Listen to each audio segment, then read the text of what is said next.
Madame Mézy donne pouvoir à Madame Terqueux. Madame Debourg donne pouvoir à Monsieur Diard. Madame Delpy donne pouvoir à Monsieur Léoni. Madame Gentil donne pouvoir à Monsieur Cubertafon. Monsieur Jalby donne pouvoir à Monsieur Lomberty. Madame Najim me donne pouvoir à moi-même. Monsieur Ray donne pouvoir à Monsieur Lage-Damon. Monsieur Bienvenu donne pouvoir à Madame Villard. Monsieur Paula de Faille à Madame Rosette.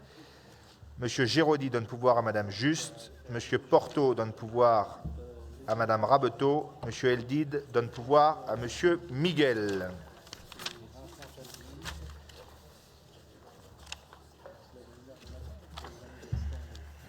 Vous dire, avant de commencer la séance, que nous n'avons pas que des bonnes nouvelles. On vient d'apprendre hier, en clôture du congrès des maires, que nous aurions une ponction sur ce qui nous revenait en termes de fraction de TVA pour l'année 2024, donc pour le mois de novembre et le mois de décembre, de 2 400 000 euros. Donc je suis désolé de ne pas vous l'avoir inscrit au compte administratif, je ne le savais pas. C'est la raison pour laquelle, d'ailleurs, vous avez pu voir que j'ai décalé le DOB, parce que je suis pour voter les budgets, moi, avant la fin de l'année, comme à la ville, d'ailleurs.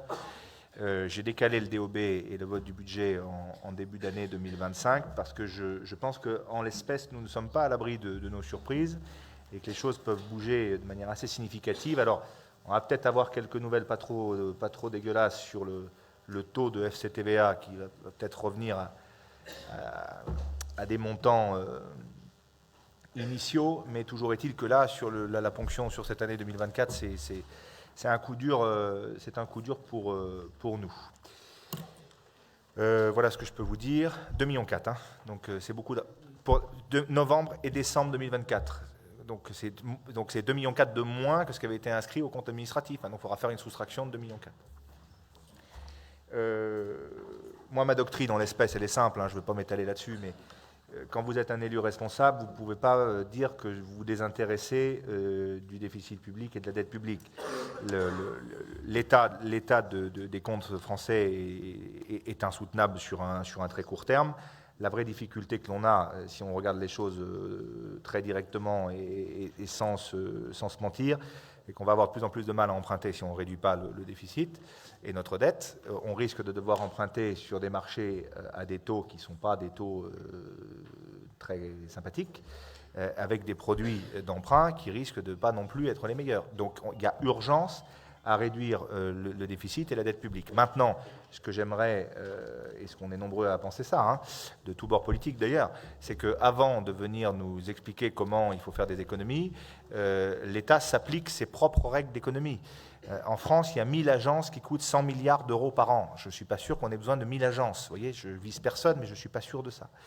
Donc, on va faire avec les moyens du bord, mais nous ne sommes pas, nous, collectivités territoriales, responsables de la trajectoire budgétaire des finances publiques au cours des dernières années. Nous avons une obligation de présenter des budgets en équilibre depuis toujours, c'est la règle d'or qui nous est appliquée, et le fait de nous pressurer tel que c'est prévu, c'est extrêmement dangereux, parce que si demain matin nous ne pouvons plus investir, je vous rappelle le poids que représentent les collectivités territoriales dans la commande publique, c'est 70% de la commande publique de ce pays qui est portée par les collectivités territoriales, bloc communal, département, région. Donc si demain nos capacités d'investissement sont grévées, ça va avoir des effets récessifs. Récessifs sur l'emploi, récessifs sur l'économie des territoires. Donc c'est quelque chose, à mon avis, qu'il faut bien calibrer. Et avant de nous donner des leçons, ça serait bien de se les appliquer à soi-même. Voilà, je ne serai pas plus long sur ce sujet-là. Avant de débuter, est-ce que vous avez des questions sur l'ordre du jour général? Oui, Monsieur Bernard. Oui, une question, c'est, vous avez annoncé une bonne nouvelle, et une autre mauvaise nouvelle qui a été annoncée ce matin dans la presse, qui concerne l'entreprise Legrand, qui est notre fleuron industriel. Hein, voilà. Donc, je pense qu'il serait bien, alors peut-être l'avez-vous déjà fait, que la communauté urbaine réagisse sur ce dossier, peut-être à travers une motion d'urgence ou un texte ou un courrier, enfin je ne sais pas, mais en tout cas, je crois qu'il faut réagir. Alors, Monsieur Bernard, sur le sujet, j'ai fait un communiqué de presse hier. Je me suis ému de la situation telle qu'elle était décrite par la presse. Et puis, bon, avant prendre toute autre initiative, je me suis permis de me rapprocher de la direction de Legrand pour avoir des éléments un peu plus précis, parce qu'on vous annonce une délocalisation d'une partie de la production d'un outil, enfin d'un matériel très spécifique, qui est un boîtier d'encastrement de la marque, de la gamme Céliane de chez Legrand, transféré vers la Hongrie. Moi, j'ai eu la direction de Legrand aujourd'hui au téléphone, laquelle m'a même écrit. On a échangé aussi par écrit. Ce qui se passe sur ce produit-là, le choix de l'entreprise a été de délocaliser la production de cette partie-là. La gamme Céliane, c'est tout un ensemble.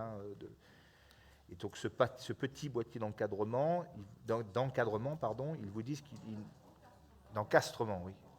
Il n'est plus compétitif de le fabriquer en France. Donc ils transfèrent la production dans leurs sites qui sont déjà à eux en Hongrie. En revanche, ils me l'ont écrit. Aucun des 54 emplois qui travaillent sur ce boîtier n'est aujourd'hui menacé à Limoges. 22 personnes ont fait la demande pour bosser sur un autre produit. Donc certains d'entre eux ont les qualifications nécessaires pour bosser sur l'autre produit, sur lesquels les commandes ont augmenté. Certains vont passer par une formation. Donc il y a 22 postes où ils changent d'activité, c'est-à-dire qu'ils passent sur un produit différent. Et les 32 autres postes passent sur un boîtier similaire, de la même gamme, mais qui n'est pas tout à fait identique, mais dont les savoir-faire des 32 qui étaient sur ce boîtier-là sont viables pour travailler sur l'autre produit. Donc moi, la direction m'a confirmé oralement et par écrit qu'il n'y avait pas de suppression de postes sur les sites de production du Limousin. Et je vais vous donner, non pas un conseil, parce que je ne me permettrai pas, mais je vais vous donner le fond de ma pensée sur le sujet. Je pense qu'il faut faire très attention, par les temps qui courent, avec des groupes de ce type, de ne pas braquer ces groupes-là. Parce que c'est dur, il n'y a pas de TGV à Limoges, les taxes sont les mêmes qu'ailleurs, on est très mal desservi, ils ne veulent plus mettre personne dans l'avion, donc c'est aussi un sujet pour déplacer les cadres, etc. Ils ont réaffirmé leur attachement à Limoges. Legrand, je crois, a toujours été aux côtés de ses salariés depuis des décennies sur ce territoire-là. Donc, attention à ne pas les culpabiliser, parce que je sais que malheureusement, vous avez parfois affaire à des patrons voyous. Je ne pense pas un instant qu'on puisse penser ça de la direction de Legrand. Je ne le pense pas. Il y a ici les salariés du groupe Legrand en retraite ou actifs dans cette salle. Je vous dis attention à ne pas hurler avec les loups sans avoir les éléments. Moi, je ne vous cache pas que quand j'ai lu comme vous la presse, Gilbert, ça m'a interpellé. Donc, j'ai pris attache. On m'a donné des éléments très précis, très concrets. On m'a expliqué la gamme, Céliane, etc. Bon. Pas de suppression de poste. Donc,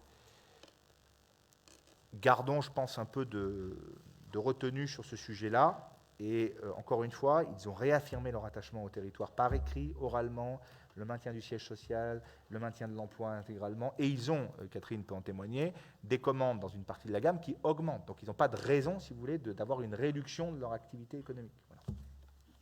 Monsieur Miguel. Monsieur le Président, mes chers collègues, alors je partage en tout point votre analyse première sur la situation financière liée au projet de loi de finances, et notamment sur la responsabilité qui est celle du gouvernement et les demandes excessives qu'elle peut faire auprès de l'ensemble des collectivités. Donc là, je pense que nous sommes tous d'accord, qu'on soit de droite ou de gauche, on sait très bien que la plupart des collectivités sont plutôt bien gérées, plus ou moins, mais souvent très bien gérées, et qu'elles permettent justement d'avoir ce travail, notamment sur les marchés publics, et vous l'avez rappelé, c'est très important. Je partage un petit peu moins votre analyse sur le deuxième point, sur la situation de Legrand. Alors bien sûr, je ne voudrais pas ostraciser la direction de Legrand. Il est important qu'on ait des fleurons comme Legrand qui soient implantés économiquement, et je crois que c'est important pour nous. Mais la préoccupation, c'est celle aussi des employés de Legrand, et puis des inquiétudes qui ont été les leurs. Et donc je pense qu'on doit avoir aussi des paroles fortes pour soulager les inquiétudes de ces employés qui se sentent menacés, dont les familles se sentent menacées. Et je pense que notre devoir d'élu, c'est aussi d'écouter, parce que à la fois les problèmes financiers, à la fois l'absence de confiance envers les pseudo-élites, ça peut conduire quelquefois à des votes radicaux. Et je crois que si on veut se préserver de cela, il faut vraiment qu'on soit à l'écoute de nos concitoyens. Et moi, j'ai vraiment une pensée pour eux, parce qu'ils sont aussi dans l'inquiétude. Donc il faut écouter cette inquiétude, bien sûr, en notant fermement l'importance du poids économique d'une entreprise comme celle de Legrand sur notre secteur géographique. Merci, M. Miguel. D'autres remarques? Non, juste pour vous répondre sur l'emploi, je pense qu'ici, à cet exécutif communautaire, il serait quand même objectivement assez malvenu de nous expliquer qu'on ne s'occupe pas de l'emploi, puisque rien qu'en 2 entreprises, on aura presque favorisé la création de 600, je pense à Hermès et à IMA, exactement, plus près de 400 sur 3 autres entreprises. Donc, si vous voulez, je ne veux pas rentrer dans les polémiques, mais je pense, cher Thierry, qu'on est aux affaires et on est très attentif à la situation de l'emploi. Sur Legrand, moi, vous savez, par principe, ça c'est mon côté socialiste, j'ai confiance au genre humain, vous voyez. Je crois au genre humain, vous voyez. Et donc, quand des dirigeants d'un groupe coté en bourse, qu'on voit régulièrement, qui sont là depuis des décennies, dont on connaît avec Émile Roger très bien les fondateurs, nous disent il n'y a pas de sujet, M. Guérin, voilà les chiffres, c'est ça, 22 qui partent en formation sur un produit un peu différent et 32 qui basculent sur un boîtier similaire, même si ce n'est pas tout à fait le même, mais qui vont garder une activité industrielle ici. 2 salariés, on rentre dans le détail, 2 salariés qui étaient à Limoges, qui habitent sur le bassin de vie de Saint-Julien, qui vont donc travailler demain à Chabanais. Bon, moi, si vous voulez, j'ai plutôt envie de faire confiance à ces gens-là. Voilà. Et je ne suis pas sûr que de verser dans comment dirais-je, dans l'interrogation ou la suspicion soit de nature à avoir des relations convenables avec les dirigeants de ce type de groupe. Voilà, mais c'est 2 façons de faire. Moi, je crois, je vous le redis, je crois au genre humain et je crois à la parole donnée. Voilà, donc je serais très déçu si les choses en étaient autrement, mais je n'ai pas de doute un instant que les choses en soient autrement. En tout cas, pas avec Legrand. Madame Hildiré. Alors, moi, je comprends votre prudence et c'est vrai qu'il faut avoir confiance en nos dirigeants et notamment des dirigeants d'une telle entreprise. Simplement, moi, mon interrogation, elle est sur le long terme. Certes, peut-être qu'aujourd'hui, ces salariés vont être reclassés et ils vont pouvoir donc rester dans l'entreprise. Mais quand vous rajoutez des salariés dans des activités, par la force des choses, et que l'activité n'augmente pas, à un moment donné, ça va peut-être se traduire par purement et simplement des disparitions de postes. Et moi, mon inquiétude, elle n'est pas sur le moment, elle est sur le long terme. Est-ce que sur le long terme, on va garder le même nombre d'emplois sur Limoges au sein de l'entreprise Legrand?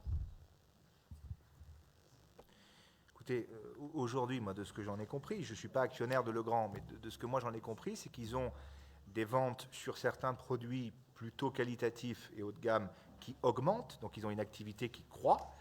Ils ont en revanche des problèmes de compétitivité sur des produits de fabrication d'ordre basique. Hein, c'est pas, même si le produit est qualitatif, la fabrication est basique, donc ils externalisent la production de ce produit-là.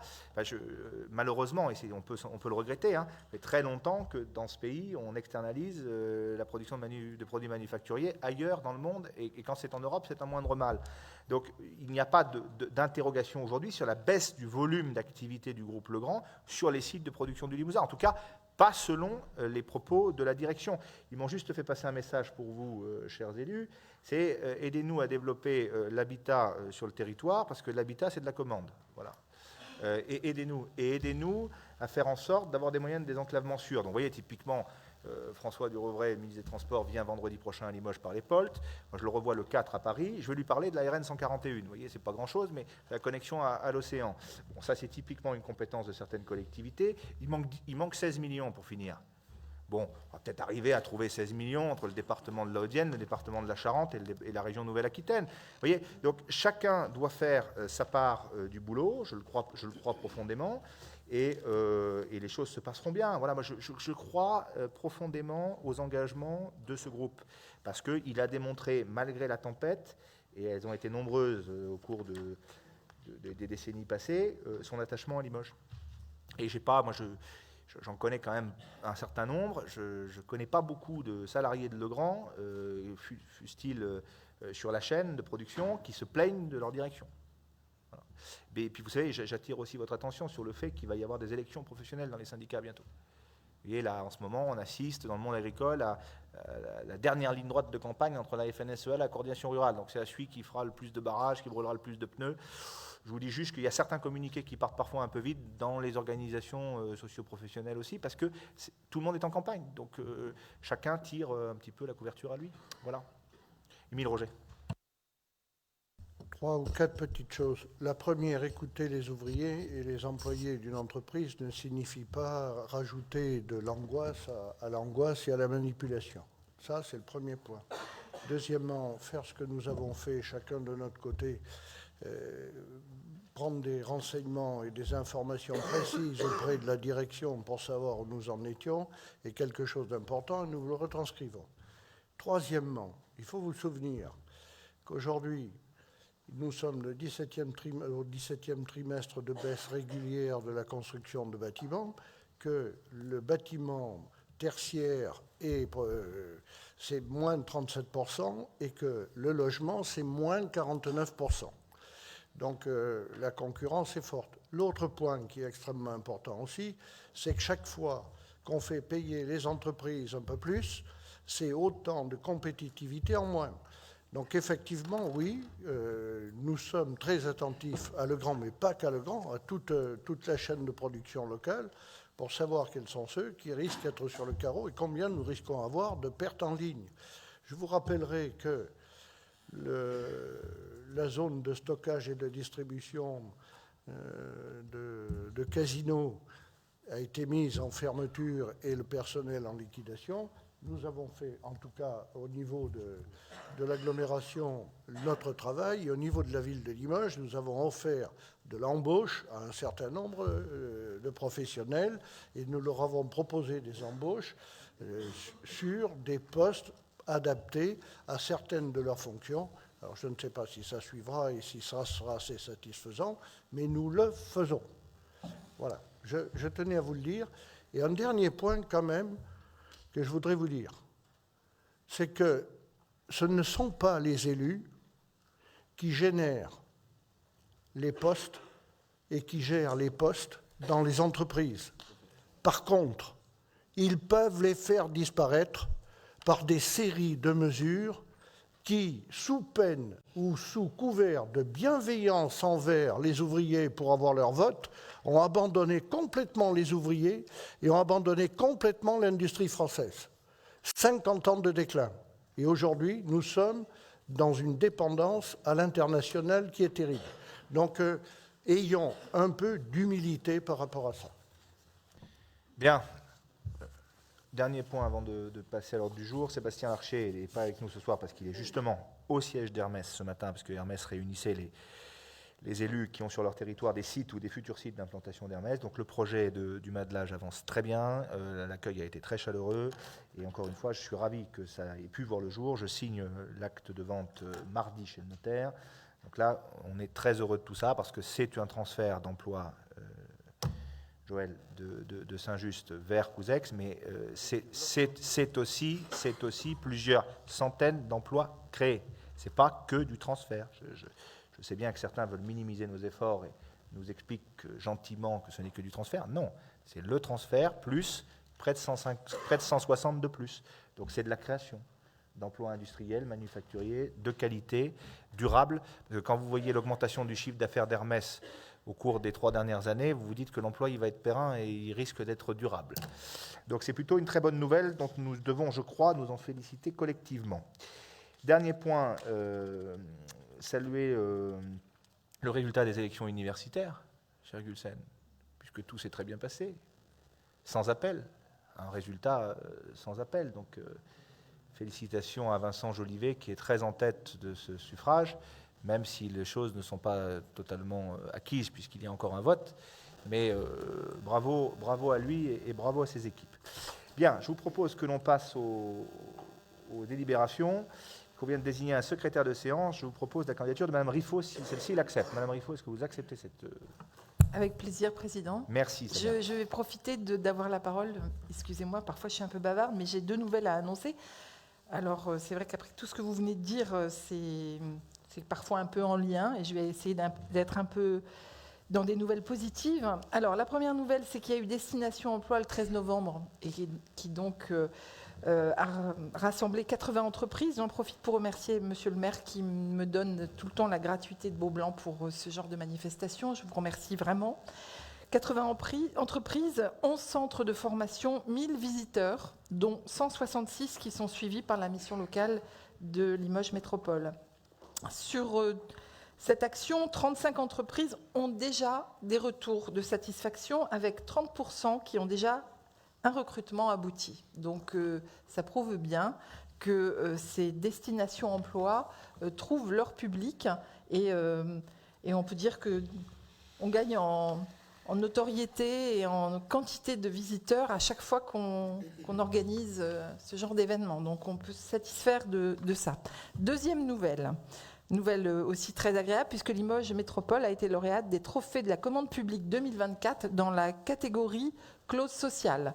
Donc lors du Salon des maires, 3 de nos facilitatrices, Madame Véronique Talamy, Madame Hortense Duguay et Johanna Nivard, se sont déplacées tant bien que mal avec les conditions météo d'hier, au Salon des maires, et elles ont reçu un trophée qui a été remis hier à M. Janicot et à M. Bonnet, donc au Salon des maires. Je vous remercie de l'avoir fait pour moi, puisque je ne pouvais pas me rendre disponible. Ce trophée, donc, avec une note de 17,5 sur 20, avec 72 dossiers présentés, et donc c'est les clauses sociales de Limoges qui ont remporté ce trophée, donc on peut se satisfaire. Ne jamais oublier les clauses sociales dans tous les appels d'offres, c'est très important, et j'essaye de le rappeler aussi souvent que possible. Merci. Merci Samia, et surtout bravo à toi pour ces 2 points, parce que tu y es pour beaucoup. Bien, je propose qu'on passe à au déroulé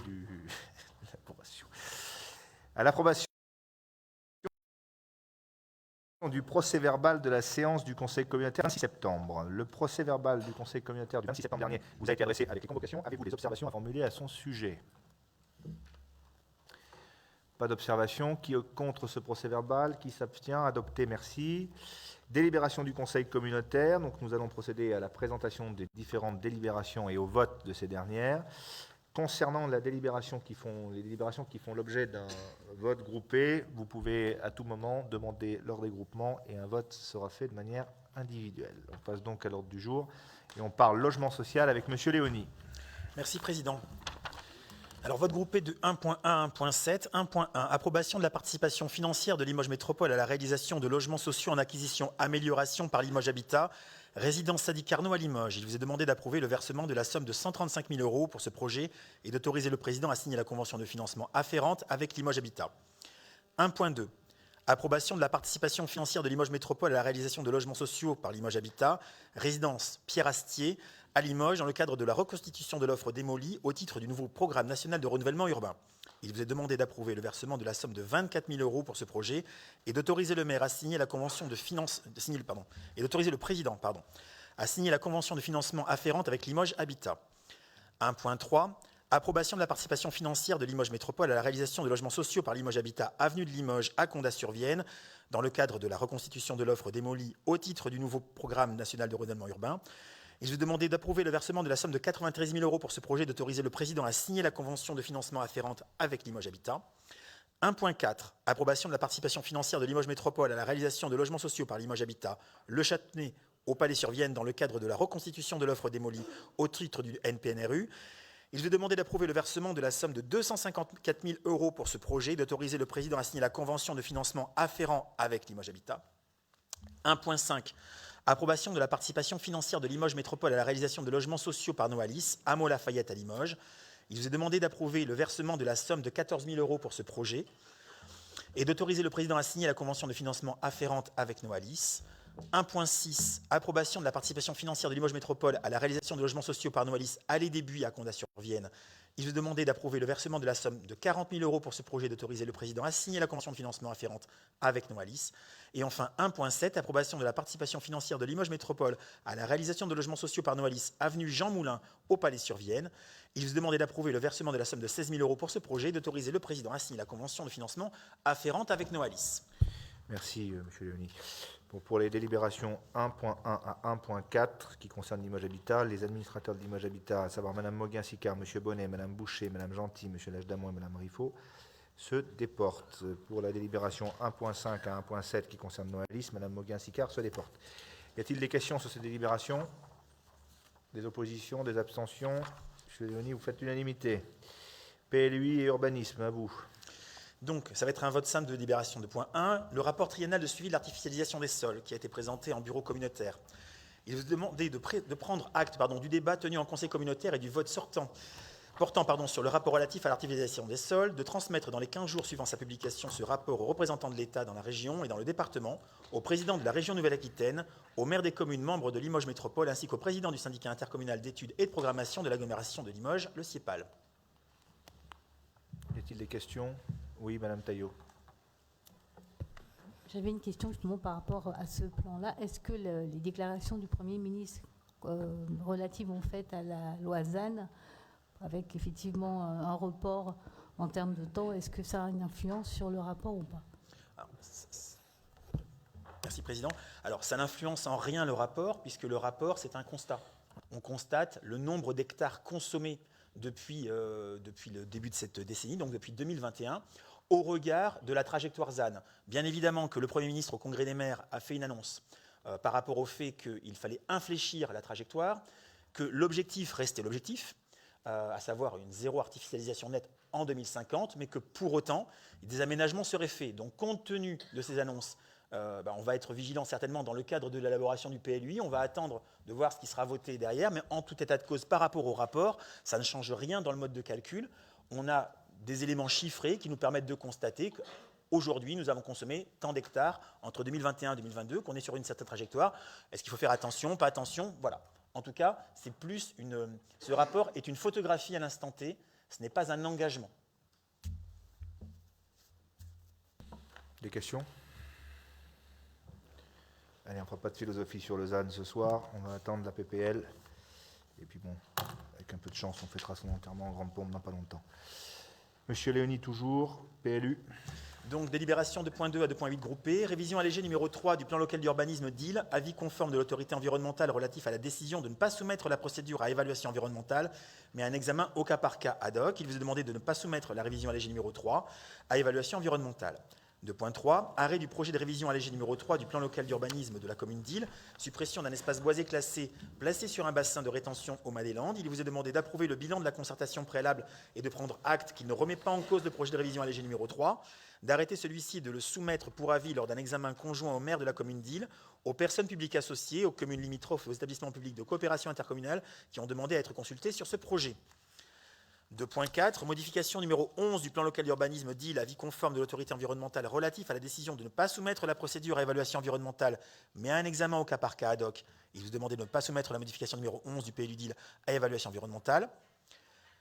2.5, arrêt du projet de révision allégée numéro 1 du plan local d'urbanisme de la commune de Riac-Rancon, réduction d'un espace vert d'intérêt paysager, EVIP, suite à une annulation contentieuse. Il vous est demandé d'approuver le bilan de la concertation préalable et de prendre acte qu'il ne remet pas en cause le projet de révision allégée numéro 1 du PLU de Riac-Rancon, d'arrêter celui-ci et de le soumettre pour avis lors d'un examen conjoint au maire de la commune de Riac-Rancon, aux personnes publiques associées, aux communes limitrophes et aux établissements publics de coopération intercommunale qui ont demandé à être consultés sur ce projet. 2.6, engagement de la modification numéro 1 du plan local d'urbanisme de Vérac, évolution du parti d'aménagement sur le secteur de l'orientation d'aménagement et de programmation, l'OAP numéro 1 relative au centre-bourg. Il vous est demandé d'engager la modification numéro 1, d'autoriser les services de Limoges Métropole à mener les études relatives à la préparation du dossier et d'autoriser le président à notifier ce projet de modification aux personnes publiques associées et au maire de Vérac. 2.7, engagement de la modification numéro 2 du plan local d'urbanisme de Verneuil-sur-Vienne, modification du phasage des orientations d'aménagement et de programmation. Il vous est demandé de prescrire cette modification numéro 2, d'autoriser les services de Limoges Métropole à mener les études relatives à la préparation du dossier et d'autoriser le président à notifier ce projet de modification aux personnes publiques associées et au maire de Verneuil-sur-Vienne. Et enfin, 2.8, engagement de la modification numéro 9 du plan local d'urbanisme de Limoges, création d'un emplacement réservé pour la réalisation d'un bassin de rétention. Il vous est demandé de prescrire cette modification numéro 9, d'autoriser les services de Limoges Métropole à mener les études relatives à la préparation du dossier et d'autoriser le président à notifier ce projet de modification aux personnes publiques associées et au maire de Limoges. Merci, Monsieur Léoni. Je donne un acte manqué. Je ne vous ai pas fait voter le rapport triennal. 2 points. Qui est contre? Qui s'abstient? Adopté. Donc les 2.2 à 2.8, des questions sur ce que vous a rapporté M. Léoni? Oui, Mathieu. Juste une question sur la 2.8 pour savoir ce qui était à peu près envisagé. Si j'ai bien compris, c'est un bassin de rétention qui se situe en bas de la rue Charles-Legendre. Est-ce que ce sera un bassin couvert, un bassin à ciel ouvert? C'est peut-être un peu tôt pour le dire à l'heure actuelle, mais c'est actuellement un parc qui est certes peu entretenu. J'imagine qu'il aura certainement une jolie destination à l'avenir. Il n'est pas de la compétence du conseil communautaire d'expliquer le projet qui va se faire à cet endroit-là. Là, nous, on a à voter la modification du plan local d'urbanisme. Donc, je t'invite, Mathieu, à garder ta question pour plus tard. Élément, là, à M. Parnex. Pas encore? C'est trop tôt? D'accord, très bien. Vous donnerez des éléments avant que ce soit trop tard. Hein? Merci.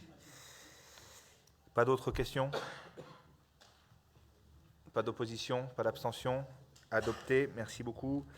Finance, Pascal. Monsieur le Président, Monsieur le Président, chers collègues, vote groupé de délibération 3.1 à 3.17. 3.1, dotation de solidarité communautaire, modalité de répartition et fixation de l'enveloppe 2024. Il vous est demandé de répartir la dotation de solidarité sur la base des critères évoqués dans la délibération. De porter à 573 202 € l'enveloppe de la dotation pour 2024 et de répartir ces dotations conformément au tableau présenté dans la délibération. 3.2, budget principal, décision modificative numéro 2. Il vous est demandé d'adopter la décision modificative numéro 2 du budget principal 2024. 3.3, budget annexe, transport urbain. Il vous est demandé d'adopter la décision modificative numéro 4 de ce budget annexe. 3.4, budget assainissement. Il vous est demandé d'adopter la décision modificative numéro 3 de ce budget annexe. 3.5, budget annexe de l'eau. Il vous est demandé d'adopter la décision modificative numéro 2 de ce budget. 3.6, budget annexe centre de recyclage. Il vous est demandé d'adopter la décision modificative numéro 2 de ce budget. 3.7, budget zone d'activité d'oreille. Décision modificative numéro 1. Il vous est demandé d'adopter cette décision. 3.8, ajustement d'une autorisation de programme, crédit de paiement à PCP. Il vous est demandé de modifier l'autorisation de programme et les crédits de paiement d'opération NPRU, tels qu'indiqués dans la délibération. 3.9, mise à jour d'une opération d'équipement. Il vous est demandé de voter l'actualisation de l'opération d'équipement indiquée dans la délibération et d'autoriser le président à engager, liquider et mandater les dépenses correspondantes. 3.10, budget annexe centre de recyclage, durée d'amortissement des immobilisations, nomenclature M4. Il vous est demandé d'adopter les durées d'amortissement des immobilisations selon l'état annexé à la délibération, de décider que pour les biens immobilisés d'une valeur inférieure à 500 €, l'amortissement s'effectuera sur 1 an et une fois que le bien sera fini d'amortir, il sera sorti de l'actif. De décider que la méthode retenue est celle de l'amortissement linéaire. 3.11, régime budgétaire des provisions. Il vous est demandé d'adopter le régime des provisions budgétaires. Garantie d'emprunt pour le logement social. Réhabilitation lourde et restructuration de 187 logements, 4 à 24 rue Rhin et Danube à Limoges. Il vous est demandé de valider cette garantie d'emprunt à la hauteur de 50% sur les 2 prêts d'un montant total de 4 237 999 € contractés pour cette opération. 3.13, garantie d'emprunt pour le logement social, acquisition amélioration de 6 logements, 2 rue de la mairie à Saint-Just-le-Martel, contrat de la Caisse des dépôts. Il vous est demandé d'abroger la délibération numéro 2.9 du 24 novembre 2023, de valider cette garantie d'emprunt à hauteur de 50% sur le prêt d'un montant de 445 626 € contractés pour cette opération. 3.14, garantie d'emprunt pour le logement social Noalis, construction de 21 logements, résidence Pierre de Coubertin, rue Pierre de Coubertin, Ariac-Rancon. Il vous est demandé de valider cette garantie d'emprunt à hauteur de 50% sur le prêt d'un montant de 2 243 830 €. 3.15, garantie d'emprunt pour le logement social Noalis, acquisition en l'état futur d'achèvement de 12 logements, 7 rue Eugène Leroy, Ariac-Rancon, contrat de la Caisse des dépôts et consignations, numéro 158 100. Il vous est demandé de valider cette garantie d'emprunt à hauteur de 50% sur le prêt d'un montant de 1 80 522 €. 3.16, garantie d'emprunt pour le logement social Noalis, acquisition en l'état futur d'achèvement de 6 logements, résidence chez Bordas, chemin de Bordas à Condat-sur-Vienne. Il vous est demandé de valider cette garantie d'emprunt à hauteur de 50% sur le prêt d'un montant de 841 249 €. Enfin, la 3.17, remise gracieuse partielle à la société LD Sonore. Il vous est demandé d'autoriser l'abandon de cette créance due par cette société à la hauteur de 59% de 28 720, soit 16 944,80 €.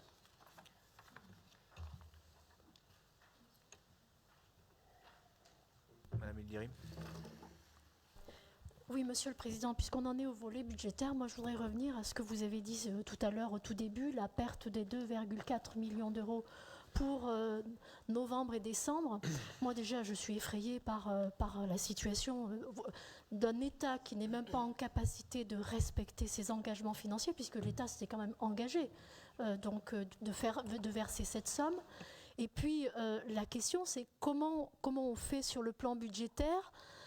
Est-ce qu'on va voter une décision modificative en décembre pour acter la perte de la recette? Sur quel domaine ou activité on va prendre ces 2,4 millions? Moi, je m'interroge, vous voyez, parce que on est fin novembre, on nous dit vous n'aurez pas 2,4 millions donc, de votre budget 2024, budget qui a été quand même voté, et puis au fur et à mesure on l'a adapté. Comment on fait pour combler un vide de 2,4 millions en novembre, fin novembre?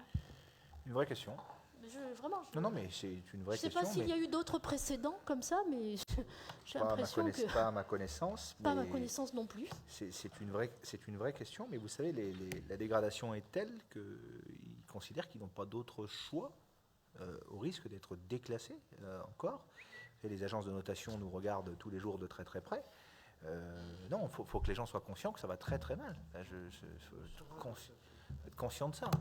Et donc, moi, ça ne me fait pas rire du tout. Donc, on va se réunir. Là, on a Olivier, on s'est parlé hier avec Olivier Dupont. Et c'est sorti, en fait, cette fraction-là de 2024 est sortie hier, a été officialisée hier. D'ailleurs, la Gazette des communes, c'est en effet l'écho. Mais jusqu'à il y a 3 jours, on ne savait pas.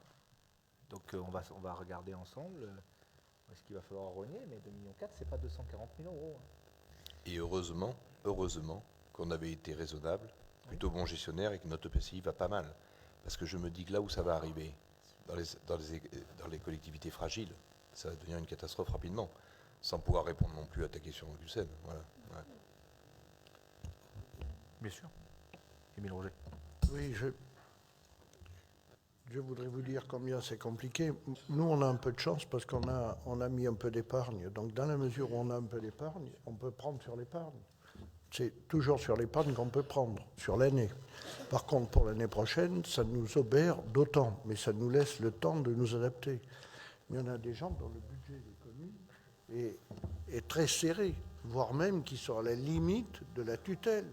Donc ça peut les faire plonger complètement. Donc on est très mal.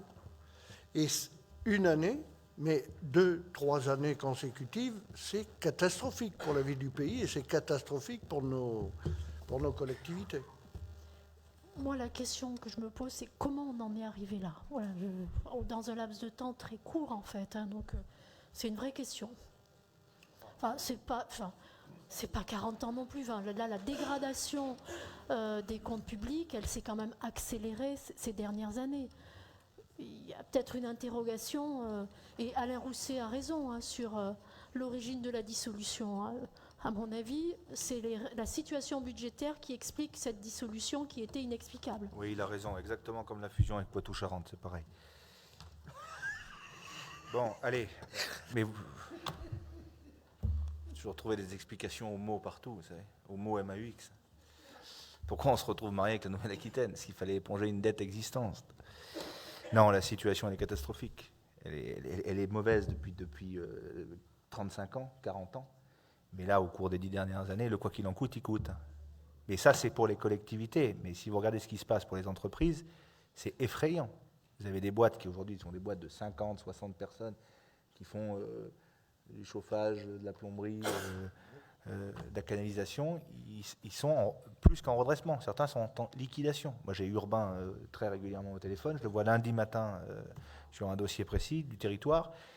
Les indicateurs n'ont jamais été aussi mauvais.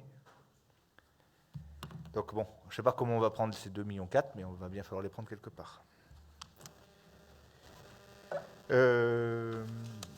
Sur la 3.12 et 3.13 se déportent Mme Moguin-Sicard, M. Bonnet, Mme Boucher, Mme Gentil, M. Lage-Damon, Mme Riffaut. Et sur la 3.14 et 3.16, Catherine Moguin-Sicard se déporte aussi. Des oppositions, des abstentions sur ces points-là? Adopté, merci. Ressources humaines, Jean-Luc Bonnet. Oui, merci, Président. Juste une petite dépense, hein, vous allez voir, c'est pas grand-chose. C'est juste le renouvellement d'une convention avec le FRAC. Donc, c'est une convention qui existe depuis 2016 maintenant. Et donc, vous est demandé donc, de donner votre accord au renouvellement de cette convention pour la cotisation annuelle qui s'élève à un peu plus de 11 000 € sur la période 2025-2028, et d'autoriser donc le président à signer cette convention afférente.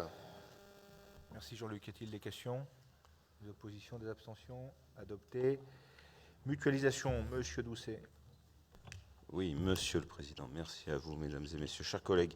Mutualisation du droit des sols, modalités financières, il vous est demandé d'approuver les modalités relatives à la part de solidarité financière concernant la mutualisation des services communs d'instruction des droits du sol qui nous occupe depuis presque 2 ans maintenant et d'autoriser le Président à signer les conventions modifiées avec les communes souhaitant adhérer à ce service commun sur la base de la convention type annexée à la délibération.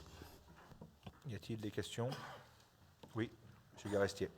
Oui, je souligne l'effort qui a été fait suite à la réunion qui a été tenue, parfois un peu houleuse. Je m'abstiendrai, mais pour une seule raison, c'est que je n'ai pas encore soumis le projet à mon conseil municipal. Je le proposerai avec mon avis favorable. Voilà ce que je voulais dire. Oui, je voulais aussi intervenir sur cette délibération. Je m'abstiendrai aussi, mais je vais en exposer les raisons. En remontant un petit peu à l'origine de la situation que l'on connaît, et des changements qui étaient intervenus en fait avec la loi Allure en 2017. Donc, parce qu'à ce moment-là, Limoges Métropole avait accepté donc de prendre en charge cette fonction d'instruction pour 14 communes, une instruction qui était alors pratiquée par l'État gratuitement pour les communes. Et pour cette raison, en fait, alors pour que chaque commune puisse se doter, enfin puisse continuer à utiliser ces services-là, Limoges Métropole avait donc accepté effectivement cette prise en charge financière qui n'était pas forcément complètement dans les clous et ça n'avait pas été financiarisé par Limoges Métropole. Donc il s'agissait bien pour nous à ce moment-là d'une mesure de solidarité pour ne pas pénaliser les 14 communes en fait qui rentraient dans ce dispositif-là. Dans les conditions financières qu'on connaît aujourd'hui, c'est vrai que demander cette participation à terme, demander à la commune des Jaux, ça représente 4 points de fiscalité. Je ne vais pas rappeler les taux de TF qui sont déjà pratiqués, les autres contraintes financières que l'on connaît. C'est un désengagement de l'État qui n'a pas été compensé, qui n'est pas justement compensé, et qui m'interroge en fait sur la viabilité des communes de ma strate, des communes comme Éjaux, et je pense que beaucoup d'autres communes s'interrogent aussi par rapport à tous ces transferts non compensés. Donc mon abstention se justifie principalement par ce transfert de charges et par tous ceux, avec la dématérialisation qui nous est imposée, que nous subissons et qui entraîne pour nous des surcoûts qui deviennent difficiles à supporter. Alors je précise aussi que, comme le soulignait mon collègue, compte tenu de la progressivité des travaux qui ont été menés, des échanges qu'on a pu avoir, la progressivité qui est mise en place, je soumettrai à mon conseil municipal l'approbation de cette convention, je dirais à minima pour les 2 premières années, puisque j'ai bien noté qu'elle était reconductible par tacite reconduction, mais qu'on pouvait en sortir. Ça nous laissera la possibilité d'évoluer sur ce sujet si la nécessité était là. Donc voilà, cette abstention elle est principalement liée à un désengagement, on en parle en ce moment, mais un désengagement qui, cumul par cumul de petites choses, devient compliqué. Merci. D'autres remarques? Oui. Oui, bon, je m'associe un peu à ce qu'a dit Joël. Là, effectivement, j'ai assez apprécié la façon dont les débats se sont menés, même si on se dit les choses un peu vertement. C'est quelquefois pas plus mal. Le conseil municipal de Saint-Jean a approuvé la délibération dans les termes où elle a été envoyée. C'est tout. Merci. Bien. Pas d'autres remarques? Oui, Jean-Yves. J'aimerais juste remercier les services qui ont travaillé et le temps qui nous a été laissé. Effectivement, comme le disait Serge, les débats ont été, même s'ils ont été un peu verts par moments, ils ont été, je pense, instructifs et nous ont permis en tout cas de travailler sereinement. Et si les services ont pu croire qu'on pensait qu'ils ne travaillaient pas bien, c'est tout le contraire et je m'en ai été expliqué à eux, mais je préfère le dire ici ouvertement devant vous tous. Merci pour eux. Non, vous avez tous résumé la situation. Bon, je tiens à saluer le travail des services sur ce sujet particulièrement, qui est un sujet complexe, sur lequel il y a eu beaucoup d'échanges, sur lesquels il y a eu parfois quelques crispations. Saluer le travail qui a été mené aussi par les élus qui pilotaient ce sujet-là, à savoir Fabien et Bernard. Et les deux m'ont convaincu de la nécessité de faire évoluer la procédure et de ne pas être sur quelque chose de trop fermé. Donc merci à Fabien et à Bernard sur ce sujet, parce que les choses permettent d'arriver à ce résultat et j'en suis heureux. Et effectivement, merci aux services d'avoir su s'adapter aux éventuelles et aux évolutions successives. Je le mets aux voix. Qui est contre? Qui s'abstient? Merci. Fonctionnement, Monsieur Talami.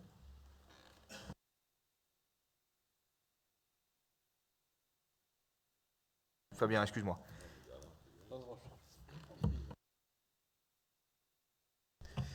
Bien, donc 5.2, convention de prestation de services pour la défense extérieure contre l'incendie entre Limoges Métropole et 8 communes de son territoire.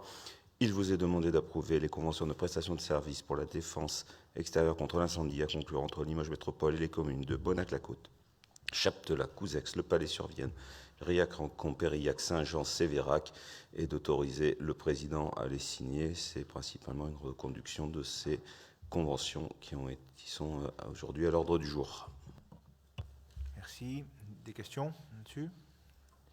Des abstentions, des oppositions? Adopté. Merci Fabien. Monsieur Talami, fonctionnement. Donc, il s'agit d'une délibération de convention de partenariat de coopération décentralisée avec la province de Buenos Aires en Argentine. Il vous est demandé d'autoriser le président à signer cette convention et à solliciter les subventions auprès du ministère de l'Europe et des Affaires étrangères. Des questions? Des oppositions? Des abstentions? Adopté. Merci. Développement économique, Émile Roger-Lamberti. Allume ton micro. Dans le cadre de l'exposition Travailler demain, il vous est demandé d'approuver le versement d'une subvention de 2 000 € à la PEC pour l'accompagnement dans le cadre de l'organisation de cet événement. Merci. Pas de questions, pas d'opposition, pas d'abstention. Adopté. Aide à l'investissement immobilier, soutien à l'Office international de l'eau, Monsieur Chassin. Il vous est demandé d'accorder à l'association Office international de l'eau une subvention d'un montant de 100 000 € maximum et d'autoriser le président à signer la convention à intervenir. 7.3, Fonds forestier en Limousin, soutien 2024. Il vous est demandé d'approuver le soutien au Fonds forestier en Limousin à hauteur de 30 000 € au titre de l'année 2024 et d'autoriser le président à signer la convention à intervenir. Petite précision sur... merci Gaston. Petite précision sur la 7.2. Les élus de la ville de Limoges, majorité et opposition comprises, doivent se déporter de cette délibération 7.2 sur la subvention à l'Office international de l'eau pour la simple et bonne raison que l'OIO occupe un bâtiment dans le cadre d'un bail amphithéotique mis à disposition par la ville de Limoges. Donc, de fait, les élus de la ville ne participeront pas à ce vote. Donc je mets ce 7.2 sans les voix de la ville de Limoges au vote. Pour une fois, vous voyez, c'est formidable. Qui est contre? Qui s'abstient? Adopté. Merci. Madame Leblanc, vous l'aviez levé la main. Oui, du coup, si vous faites voter séparément, je voulais préciser que je m'abstiendrai sur la 7.3. Sur le? La 7.3. La 7.3. Alors, le Fonds forestier Limousin. D'accord. Vous vous abstenez sur le Fonds forestier? OK. Donc, la 7.3, qui est contre? Qui s'abstient? Adopté, merci. Esther, Pascal Robert. Attribution de la concession d'aménagement de la zone d'activité d'Esther Technopole et approbation du contrat de concession. Il vous est demandé d'approuver le contrat de concession d'aménagement pour la poursuite de l'aménagement et de la commercialisation de la zone d'activité d'Esther Technopole et d'autoriser le président, ou c'était Émile au départ, je pense, peut-être pas moi, à signer le contrat de concession retenu ainsi que tous les documents afférents à cette concession. Tous les administrateurs de la CELI, à savoir moi-même, M. Lomberti, M. Doucet, Mme Mauguin, M. Chassin, Mme Rabeteau, M. Léoni, Mme Riffaut, M. Teillet, M. Jalbi, M. Virouleau, M. Giraudy, Mme Gianibé, M. Janicot, se déportent. Y a-t-il des questions, des oppositions, des abstentions? Adopté, merci. Je continue parce qu'il y a la gestion des zones d'activité hors Esther. 9.1, parc d'activité de la grande pièce, cession d'une parcelle de terrain à la société Eclis ou toute autre personne physique ou morale s'y substituant. Cette délibération sera retirée de l'ordre du jour. C'est ce que j'ai sur mon document, moi. C'est pour ça que je ne l'avais pas donné. Non, mais moi, je l'avais... Monsieur Chassin. Donc,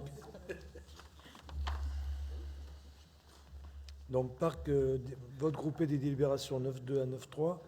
Parc d'activité de la grande pièce, cession d'une parcelle de terrain à la société RK Transport ou toute autre personne physique ou morale s'y substituant.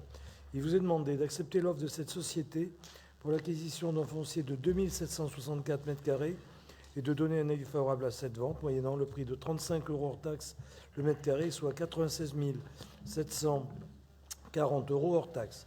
9.3, parc d'activité de l'Aqueduc à Périac, cession d'une parcelle de terrain à la société Monsieur Signalétique ou toute autre personne physique ou morale s'y substituant. Il vous est demandé d'accepter l'offre de cette société, Monsieur Signalétique, pour l'acquisition d'un foncier de 1388 m² et de donner un avis favorable à cette vente, moyennant le prix de 10 € hors taxe le mètre carré, soit 13 880 € hors taxe. Y a-t-il des questions, des oppositions, des abstentions? Adopté, merci. Gaston, toujours activité commerciale et artisanale. Donc, vote simple de la délibération 10.1. Partenariat entre Limoges Métropole, la ville de Limoges et la boîte à business dans le cadre de la mise en œuvre d'une pépinière commerciale sur l'hypercentre de Limoges. Il vous est demandé de mettre fin au 31 décembre 2024 à la convention actuellement en vigueur et d'autoriser le président à signer la nouvelle convention de financement avec la boîte à business et la ville de Limoges pour la pépinière commerciale qui prendra effet à compter du 1er janvier 2025. Y a-t-il des questions là-dessus? Donc les administrateurs de la boîte à business, à savoir Mme Villard et M. Virouleau, se déportent. Pas de questions, pas d'opposition. Adopté, merci. Madame Rosette, promotion du tourisme. Oui, Président. Alors, aide à l'investissement immobilier, subvention à l'entreprise Hôtel des Deux Moulins. Il vous est demandé d'accorder à la SARL Hôtel des Deux Moulins une subvention d'un montant prévisionnel de 28 905,28 € et d'autoriser le président à signer la convention afférente. Et en ce qui concerne la convention de partenariat avec le CRT et Limoges Métropole au sujet de Terre Aventura, il vous est demandé d'autoriser le président à signer cette convention avec le CRT. Ok, des questions? Des oppositions, des abstentions? Adopté, merci. Grands équipements, Monsieur Doucet. Oui, merci Monsieur le Président. Donc une délibération qui concerne la concession de services publics pour l'exploitation du centre aquatique avec l'approbation de la grille tarifaire, mais cette fois-ci du 1er janvier au 11 janvier 2025, parce que vous n'êtes pas sans savoir qu'à partir du 12, nous aurons un nouveau délégataire sur un nouveau contrat de service, puisque la société Recrea prendra le relais de la société Vermarine à compter de cette date. Donc il vous est néanmoins demandé de valider cette grille tarifaire sur les 11 premiers jours qui correspondra au tarif de 2024 et sachant qu'au 12 janvier 2025, la grille tarifaire qui rentrera en vigueur sera celle qui était appliquée en 2023, puisque comme nous nous étions engagés, et merci Monsieur le Président d'avoir suivi mes recommandations et celles des services, nous reviendrons sur les tarifs de 2023 applicables sur l'année 2025 avec le nouveau délégataire Recrea, avec qui, et je profite d'avoir la parole, la passation est en train de se dérouler dans des conditions plutôt bonnes. Et je remercie également publiquement la société Vermarine pour faire le lien avec la société Récréa, c'est important dans ces moments-là, parce que l'Aquapolis est un grand paquebot, et un paquebot, quand ça vogue, c'est pas facile à arrêter. Donc tout le monde travaille en bonne intelligence, et j'en profite également encore, tant que j'ai la parole, de remercier l'ensemble de mes services qui travaillent à mes côtés dans ce dossier-là, pour tout ce qu'ils peuvent faire au quotidien, et surtout pour mener de front ce changement de délégataire, et également le projet de patinoire communautaire qui tombe en même temps. Donc voilà, mesdames et messieurs, les informations que je peux vous donner ce soir pour l'Aquapolis. Il vous sera donc demandé de maintenir les tarifs 2024 sur cette grille jusqu'au 11 janvier, et après ça repartira sur un contrat de service avec cette baisse de tarifs. Merci, M. Doucet. Des questions?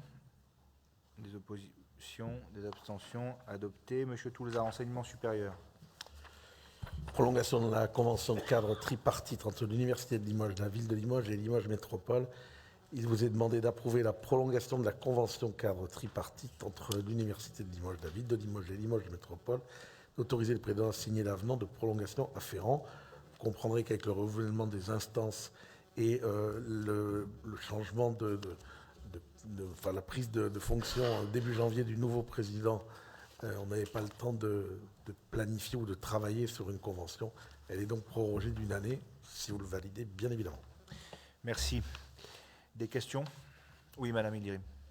Je me déporte, puisque ça concerne l'université. Oui, d'accord. Moi également. Oui, Jean-Yves. OK. Des questions, des oppositions, des abstentions? Adopté. Merci beaucoup. Politique contractuelle et fonds européens. Monsieur Talami. Donc, délibération 14.1, réalisation de simulations thermiques dynamiques, appel à projet du fonds chaîne acté, plus validation du plan de financement. Il vous est demandé d'approuver le plan de financement prévisionnel pour le projet précité et d'autoriser le président à solliciter le financeur mentionné ainsi que tout autre financeur éventuel et à signer l'ensemble des documents relatifs au financement apporté dans le cadre du programme acté et porté par la Fédération nationale des collectivités concédantes et régies. Des questions? Des oppositions, des abstentions? Adopté. Groupe d'action locale, le GAL des Monts de Limoges. Monsieur Talami. Non, j'ai pas été bon, j'ai pas parlé de la 14.2. Oui. Donc 14.2, contrat départemental de développement métropolitain, deuxième programmation 2024 des opérations de mobilité douce et de cycle de l'eau. Il vous est demandé d'approuver la liste des opérations programmées sur l'année 2024 à déposer auprès du département de la Haute-Vienne pour l'obtention de subventions sur l'année 2025 et d'autoriser le président à signer tout document nécessaire dans ce cadre. Merci. Des questions, des oppositions? Adopté. Groupement d'action locale, Bernard. Donc 14.3, donc le groupe d'action locale des Monts et de Limoges, modification de la composition de l'instance. Après une année de fonctionnement, il s'avère nécessaire de compléter les membres de cette instance, d'une part pour prendre en compte le départ d'un membre et désigner son remplaçant, et d'autre part pour mieux équilibrer la représentation au sein du GAL entre collèges publics et collèges privés. Ainsi, il vous est proposé de désigner en lieu et place de la SPL Terre de Limousin le cercle des hôteliers de l'agglomération de Limoges. De plus, afin de faire passer le nombre de membres privés de 8 à 10 sièges, il est proposé d'ajouter à cette gouvernance la représentation d'une thématique transversale à tous les projets locaux, le développement durable.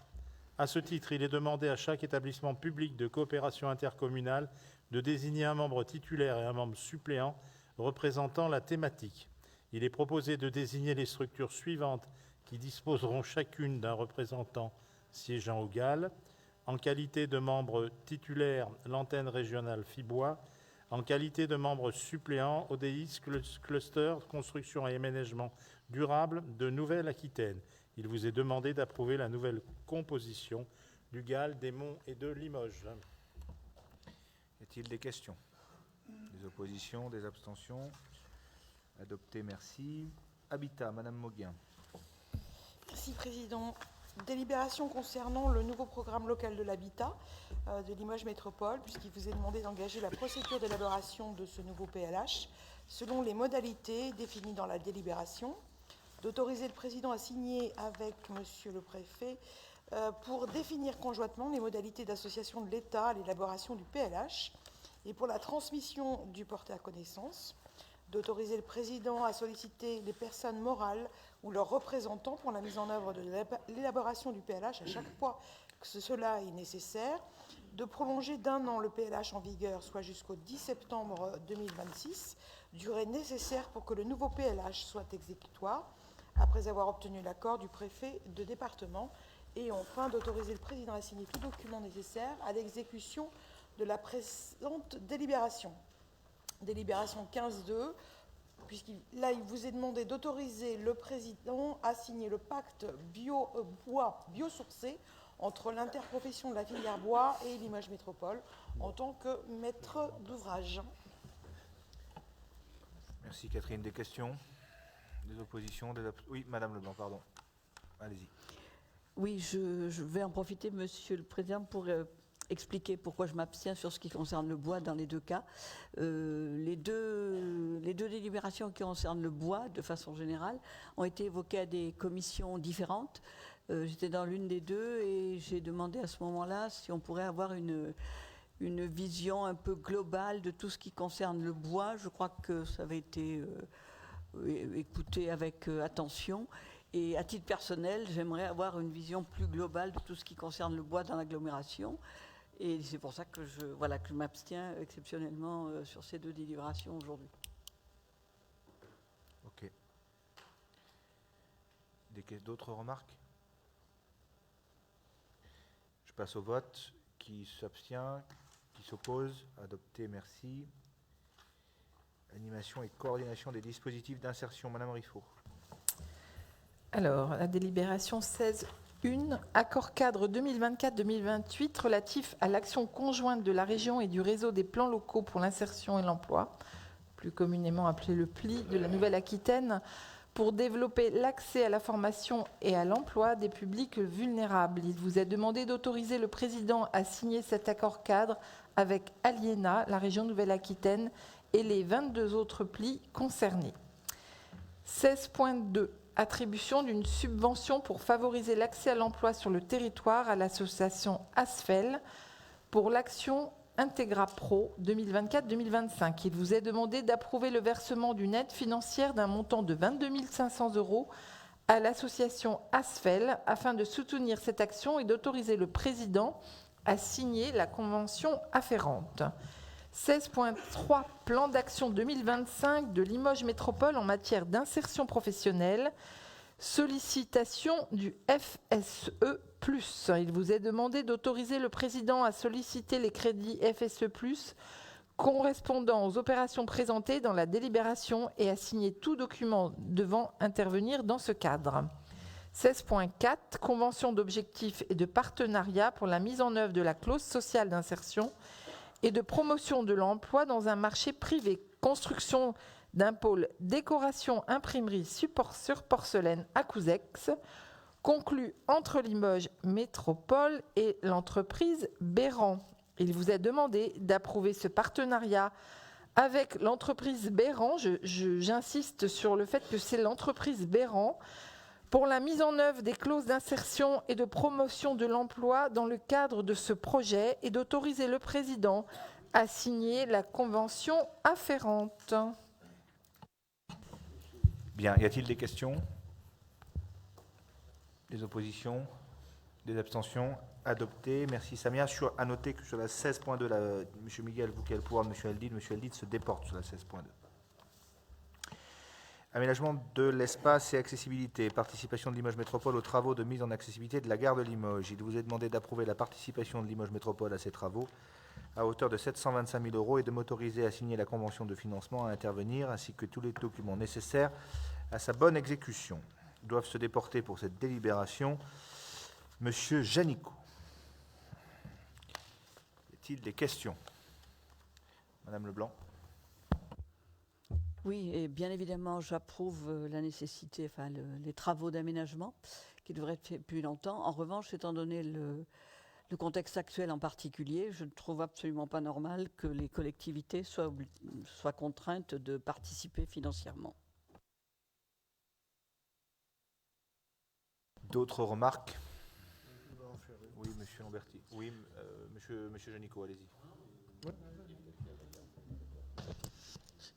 Je rejoins ce que disait Madame Leblanc, je partage, mais je voulais juste informer que moi, c'est la première fois dans l'entreprise que je vois ça, pour dire au-delà des collectivités, dont je rappelle bien que les réseaux appartiennent à l'État et non pas à l'entreprise SNCF, et que j'ai appris au Congrès des maires avec une plénière avec mon président que pour la première fois dans l'histoire de l'entreprise, je vois que SNCF participait aussi financièrement de manière importante à la rénovation des réseaux, puisque l'État n'arrive pas à tenir en urgence l'entretien de certains réseaux. Voilà, je tenais à vous le faire partager, parce que c'est la première fois de l'histoire que je vois ça. Donc voilà.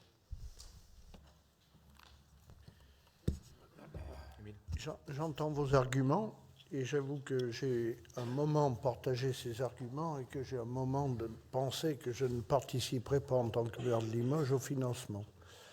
Par contre, j'ai passé 40 ans de ma vie à manifester et à militer pour que les gens en situation de handicap aient une accessibilité normale. Eh bien, je voudrais vous dire, à l'américaine, shame on you, parce qu'on doit quand même avoir un minimum d'adaptation et de cohérence compte tenu du retard que l'on a pour l'adaptation de tout ce qui est public en accessibilité pour nos handicapés. Donc là, vraiment, bien que ça soit totalement anormal, refuser de le faire, c'est prendre 50 ans de retard de plus.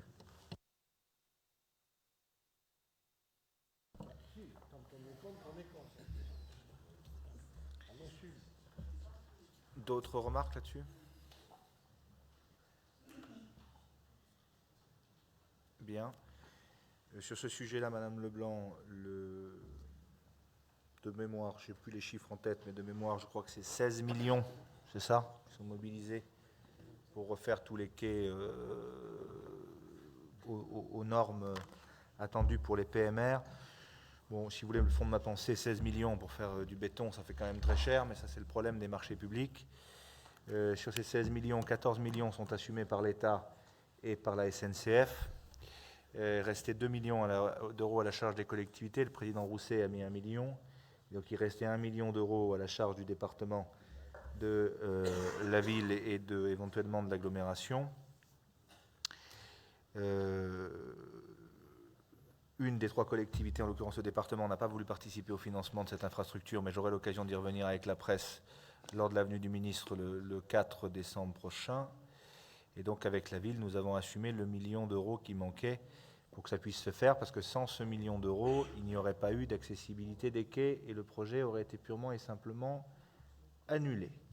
Je rappelle au passage, mais je le redirai devant la presse, que le handicap n'est pas une compétence de l'intercommunalité, mais qu'on perdait 14 millions. Donc nous avons engagé les 725 000 euros auxquels on fait référence dans cette délibération. 725 000 euros, et le Conseil est enregistré, donc il va sourire quand il va le regarder, sur lequel Monsieur le Préfet s'est engagé à nous trouver des compensations de fonds divers et variés, mais c'était à l'époque où les fonds existaient encore. Donc nous verrons comment les choses vont se passer. En tout cas, nous participerons à la réalisation de cet équipement. Monsieur Miguel. Monsieur le Président, mes chers collègues, juste une petite précision. Récemment, lors d'un conseil municipal, vous nous aviez parlé d'une somme de 200 000 euros, 250 000 euros, que c'était peanuts par rapport au budget total de la ville de Limoges. Je vais vous dire quelque chose. Alors moi, je suis particulièrement attaché à l'accessibilité, mais la somme, au regard en fait de l'investissement, puisque vous attaquez du département en matière d'aide aux personnes en état de handicap, pour cette année, c'est 74 millions d'euros. 74 millions d'euros. Je n'attaque personne, Monsieur Miguel, je fais des constats. On va signer la convention quadripartite sur l'aménagement des quais de gare pour les PMR. Vous savez, moi je ne suis pas très intelligent, et je fais juste des constats moyens. le handicap, ce n'est pas une compétence des intercommunalités. Donc je suis nullement obligé d'aller sur le financement de cette compétence. La ville est dans le même cas. Il s'avère que les compétences des départements, vous le rappelez très justement, c'est la gestion du handicap. Donc je regrette que le département n'ait pas pris, quand on est à 74 millions, 350 000 ou 400 000, ça ne me paraît pas insurmontable, même si les finances sont complexes. Je regrette que le département ne soit pas allé au financement de cet équipement qui est lié directement à ses compétences. Voilà, ce n'est pas une mise en cause, c'est un constat de fait, point. Mais je le redirai à l'occasion d'une conférence de presse dédiée, lorsqu'on signera avec Émile Roger, les représentants de la région et de l'État, la convention quadripartite sur le sujet. Voilà, c'est tout. Sans polémique, juste des constats. Madame Leblanc. Bien sûr, vous faites des constats. Ben oui. Je suis désolé, c'est factuel, ça. Je ne remets pas en cause le fait que vous faites un constat. Et effectivement, le handicap est à la charge du département. En revanche, l'équipement de la SNCF, je ne suis pas sûre que que ça relève du département. Alors, en faisant un constat, Monsieur le Président, je suis désolée, vous mettez quand même un petit peu en cause le département. Il y a des manières de mettre en cause, indirectes, vous le savez pertinemment, je pense. Non, mais attendez, je ne sais pas, c'est du niveau CE2, quoi. Il faut 16 millions. L'État et la SNCF mettent 14. La région met 1 million. Rousset dit « moi je mets 1 million sous réserve que les autres collectivités mettent 1 million ». Alors qui sont les autres collectivités? Le département, la ville et accessoirement, ce n'est pas une collectivité, le PCI. On apprend que le département ne met pas d'argent. Donc Rousset dit quelque chose, c'est que si les collectivités ne mettent pas ce qui manque, ça ne se fera pas. Le préfet m'appelle, me dit « qu'est-ce que vous faites ?» Et moi je dis « je veux bien vous aider, mais vous me compensez comment? Parce que ce n'est pas ma compétence. » Donc moi j'ai un accord avec le préfet à l'époque où les fonds existaient encore d'avoir une compensation par ailleurs. Je crois qu'on va se faire avoir, si vous voulez mon avis. Mais on aura pris l'engagement de financer un outil qui est nécessaire, vous venez tous de le saluer. Je crois que les personnes concernées nous en sauront gré. Et on le fait en dehors de nos compétences. On le fait en dehors de nos compétences. Voilà, c'est tout. Et donc oui, madame, je suis désolé, je fais un constat que ceux dont c'est la charge font des grandes déclarations en disant qu'ils sont concernés par le sujet, qu'ils sont très attentifs à tout ça, mais quand il s'agit de payer sur ces compétences, ils ne payent pas. Et donc, force est de constater que s'il n'y a pas de paiement, il n'y a pas d'infrastructure. Et donc, pour le million restant, eh bien, avec la ville, on s'est partagé le million restant. Voilà, c'est tout, c'est juste factuel, mais j'aurai l'occasion de le rappeler le 4 décembre, et faites-moi confiance, le jour de la première pierre. Oui. Madame Idirim. Monsieur Guérin, la compétence du département, c'est certes le handicap, mais c'est l'accompagnement du handicap et notamment le versement des prestations d'aide sociale en matière de... Mais moi j'ai zéro rattachement au handicap, zéro. L'accessibilité d'un bâtiment relève de la maîtrise d'ouvrage, c'est-à-dire du propriétaire du bâtiment. C'est sa compétence d'assurer que son bâtiment soit accessible. Donc c'est pour ça que, voilà, certes, la compétence handicap, c'est le département, mais ce n'est pas de financer toute l'accessibilité des bâtiments publics. Hein. De toute manière, ça sera impossible financièrement. C'est l'accompagnement des personnes handicapées sur tous les volets. Et puis, deuxième chose, peut-être que vous, en tant que ville de Limoges ou agglo, vous avez les moyens, mais le conseil départemental, avec l'explosion de ses dépenses sociales, n'est pas en capacité d'aller au-delà de ses compétences aujourd'hui. Je ne ferai pas de commentaires, ça ne me regarde pas, et ce n'est pas le lieu, je ne ferai pas de commentaires sur les budgets du département. Monsieur Lamberti. Ce que vous venez de dire est indigne de vous, Madame Ildirim. Indigne. Quand vous dites que la ville a les moyens, je vais vous dire. Non, pas plus que le département. Pas plus que le département.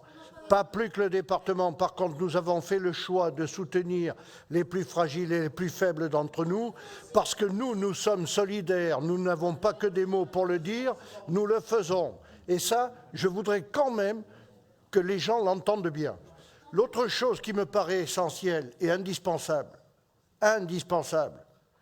c'est qu'aujourd'hui, cette façon de se rejeter les uns et les autres, la compétence, c'est pas ma compétence, c'est ma compétence, c'est le gouvernement, c'est ci, c'est là, fait que, et après tout, vous avez le droit, vous avez une éthique que vous nous offrez, c'est l'éthique de la parole, je vous protège, vous dites aux gens, et de l'autre côté, vous les laissez tomber. Moi, je ne peux pas le faire. Je ne peux pas le faire, je ne peux pas le faire, et je ne me cache pas derrière mon petit doigt.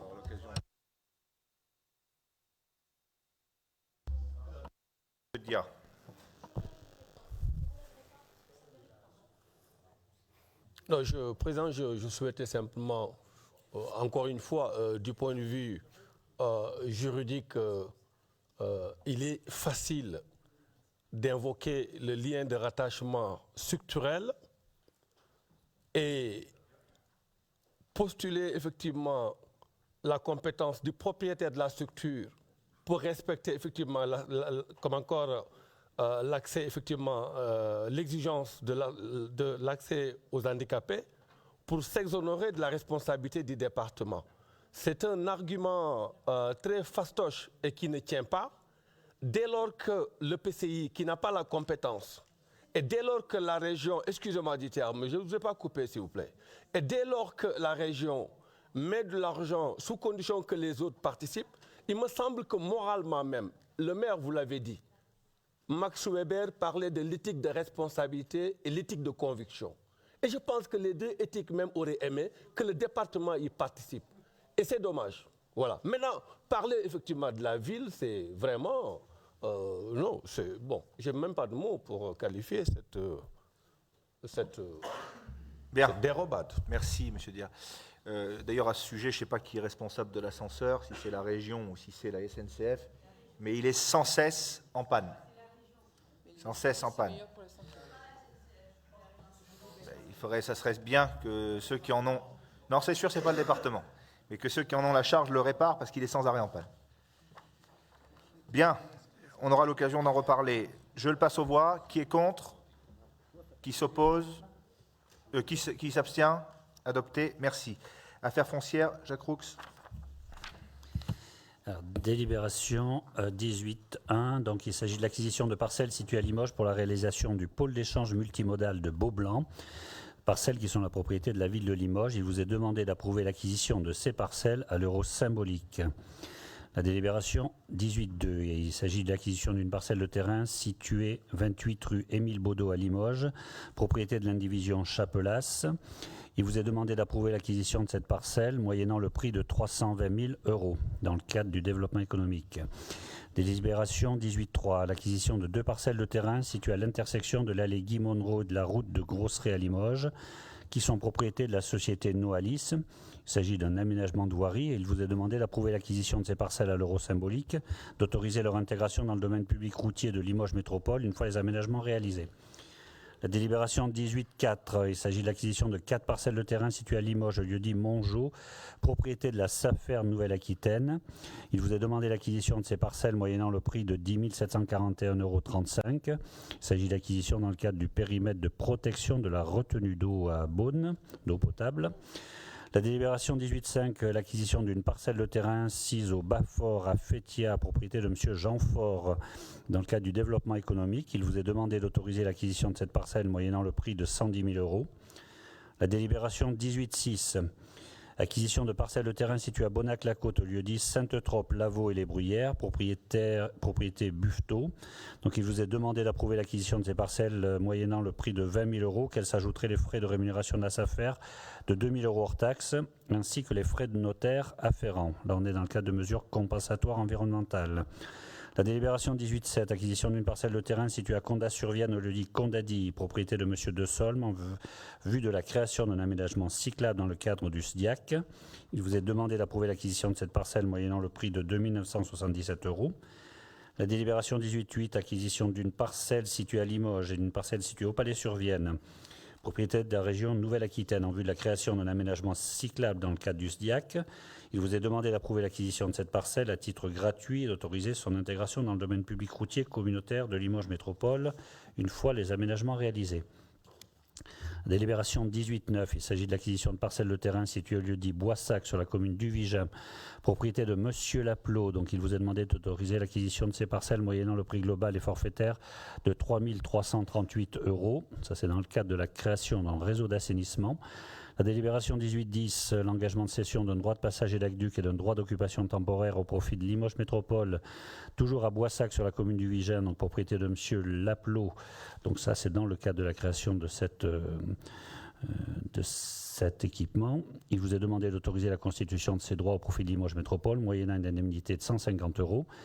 Idem pour la délibération 18-11, il s'agit d'un engagement d'un droit de passage et d'aqueduc et d'un droit d'occupation temporaire au profit de Limoges Métropole, toujours sur le lieu des Boissac sur la commune du Vigem, propriété de M. Atouel et Mme Linam. Il vous est demandé d'autoriser la constitution de ces droits au profit de Limoges Métropole, moyennant une indemnité de 100 €.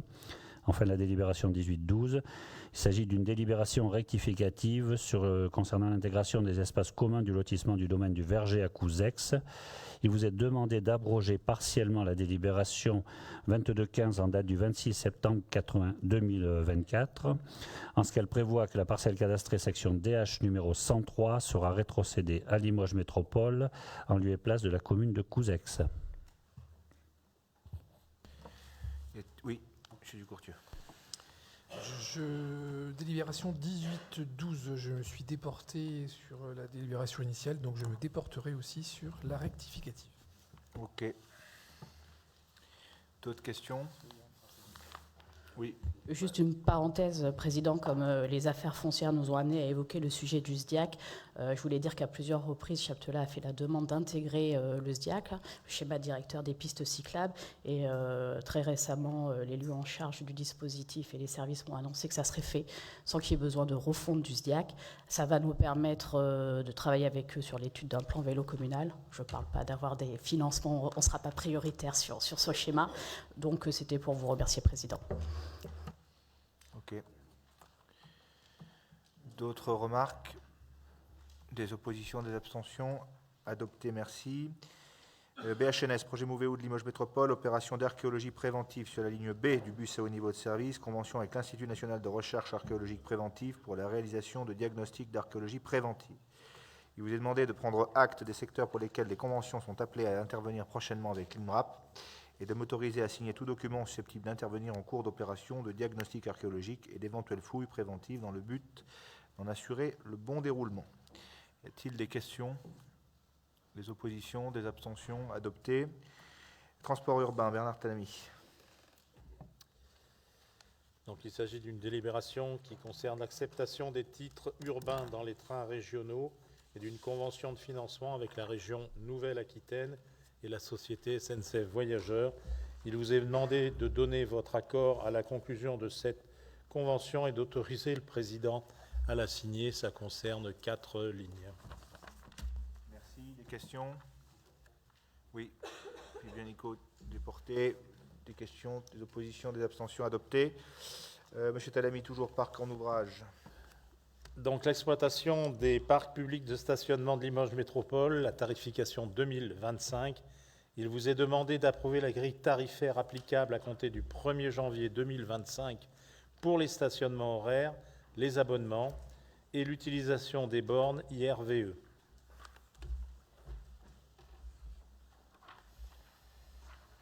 Y a-t-il des questions, des oppositions, des abstentions? Adopté, merci. Madame Rabeteau, transition énergétique. Entrée au capital de la SAS Parc solaire de Maison Rouge. Il vous est demandé d'autoriser le président à acquérir de la SEM CIPENR 10 actions de 10 € chacune, soit un total de 100 € dans le capital de la SAS Parc solaire de Maison Rouge, à signer les actes de cession, les ordres de mouvement de titres de déclaration fiscale correspondantes et en payer le prix, de procéder à la nomination d'un représentant de Limoges Métropole aux assemblées générales de la SAS Parc solaire de Maison Rouge, d'apporter la somme de 60 000 € dans les comptes de la société SAS Parc solaire de Maison Rouge en compte courant d'associés et d'autoriser le président à signer la convention de compte courant d'associés avec la dite société, d'approuver le pacte d'associés et d'autoriser le président à le signer, d'approuver et d'autoriser le président à signer la convention de subordination à conclure avec la SAS Parc Solaire de Maison Rouge et la Caisse d'épargne et de prévoyance du Languedoc-Roussillon, de passer un avenant à la convention de prêt à usage entre Limoges Métropole et la SAS Parc Solaire de Maison Rouge et d'autoriser le président à signer tout acte nécessaire au bon déroulement de ce dossier à Bonnac-la-Côte. Vote.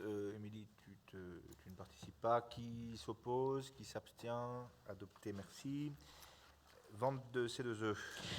Vente des certificats d'économie d'énergie. Il vous est demandé d'approuver pour chaque dossier C2E déposé, et quel qu'en soit le volume, le principe de vente au plus offrant, et d'autoriser le président à signer les contrats de cession et tout autre document nécessaire à la bonne exécution de chaque dossier. Y a-t-il des questions, des oppositions, des abstentions? Merci. Adopté. Aménagement des rivières. Avenant numéro 2 à la convention de partenariat entre Limoges Métropole et la Fédération régionale des associations de protection de la nature relative à la préservation et à la mise en valeur pédagogique des cours d'eau et zones humides. Il vous est demandé d'approuver le programme technique et financier de cet avenant et le versement de 109 535 € hors taxes au titre de la participation financière de Limoges Métropole au programme d'action de la Fédération régionale des associations de protection de la nature pour l'année 2025. Merci. Y a-t-il des oppositions, des abstentions? Adopté. Émilie, toujours trame verte et bleue. Candidature de Limoges Métropole au label national organisé par l'Association nationale pour la protection du ciel et de l'environnement nocturne, territoire de ville et village étoilé dans le cadre de la mise en œuvre de la trame nocturne. Il vous est demandé de valider la candidature de Limoges Métropole à ce label et d'autoriser le président à la déposer et à signer tout document nécessaire au bon déroulement de ce dossier. Oui, monsieur Lachdamont.